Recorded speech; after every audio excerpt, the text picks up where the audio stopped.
আমি তো মনে করি এই গণভোট অবৈধ।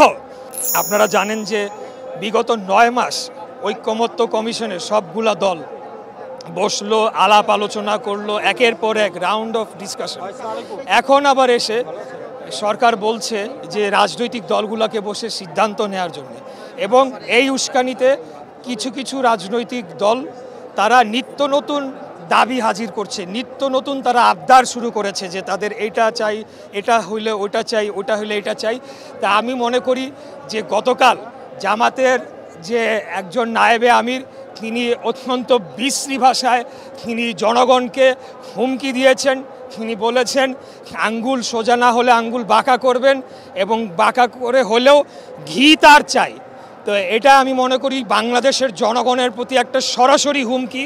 এবং আমি আপনাদের বলতে চাই, এই ৭১-এর পরাজিত শক্তি যারা যদিও আমাদের সাথে পাশাপাশি আন্দোলন করেছে, কিন্তু তারা বাংলাদেশের ভালো চায় না। এখন যারা নির্বাচনকে পেছাতে চায়, বানচাল করতে চায়, তারা ডেফিনেটলি বাংলাদেশের স্বাধীনতা সার্বভৌমত্বকে ক্ষুণ্ণ করতে চায়। তা আমরাও স্পষ্টভাবে বলে দিতে চাই যে আমরা 17 বছর আন্দোলন সংগ্রাম লড়াই করেছি, আরও 17 বছর আন্দোলন সংগ্রাম লড়াই করব। আমরা ক্ষমতার জন্যে করি না, আমরা এই বাংলাদেশকে ভারত এবং অন্যান্য বহির্শত্রুর আধিপত্য থেকে মুক্ত রাখার জন্যে, বাংলাদেশের জনগণের ভোটের অধিকার প্রতিষ্ঠা করার জন্য, এবং সার্বিকভাবে দারিদ্র্য কমিয়ে মানুষের জীবনযাত্রার মান উন্নয়নে আমরা কাজ করে যাচ্ছি।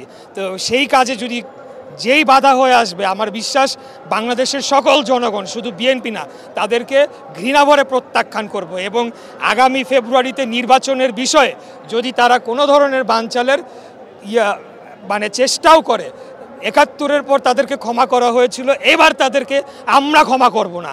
অবশ্যই বাংলাদেশে নির্বাচন হতে হবে, সেই নির্বাচনে তারা তাদের যে প্রতিশ্রুতি সেগুলো জনগণকে দেখ, ওই ম্যান্ডেট নিয়ে যদি তারা পাশ করে এসে পার্লামেন্টে পাশ করবে। কিন্তু এমন কথা বলা হচ্ছে প্রয়োজনে জাতীয় নির্বাচন পিছায় যাবে, কিন্তু গণভোট আগে হতে হবে। আমি তো মনে করি এই গণভোট অবৈধ। বিএনপি অনেক উদার মনের পরিচয় দিয়েছে গণভোটে রাজি হয়ে, এই গণভোট অবৈধ, গণভোট করতে পারে না। আগে সংসদে আলোচনা হবে, সংসদ সিদ্ধান্ত নেবে গণভোট হবে কি হবে না। ৪৮টি পয়েন্টে কোনো দিন গণভোট হতে পারে? আপনি ৪৮টি পয়েন্ট পরে হ্যাঁ না কোনো দিন দিতে পারবেন? তো এইগুলা হচ্ছে এই যারা এখন জীবনেও রাষ্ট্র ক্ষমতায় জনগণের ভোটে যেতে পারবে না, কিন্তু এখন তারা একটা সুবিধাজনক পর্যায়ে রয়েছে। তারা বিভিন্ন বিশ্ববিদ্যালয়গুলো দখল করেছে, ভিসি নিয়োগ দিয়েছে, ইসলামী ব্যাংক দখল করেছে, বিভিন্ন ব্যাংক দখল করেছে। তারাই চাচ্ছে যে তাদের সুবিধাটা অনগোয়িং থাকুক। আজকে আমরা এই ভাষায় কথা বলতে চাচ্ছিলাম না।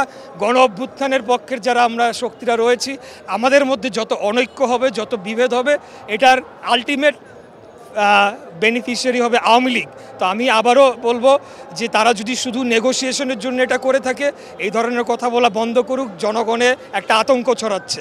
আর যদিও কোনো অন্য চিন্তা অপচিন্তা থাকে, সেটা চিরাচরিতভাবে বাংলাদেশের জনগণ রুখে দেবে।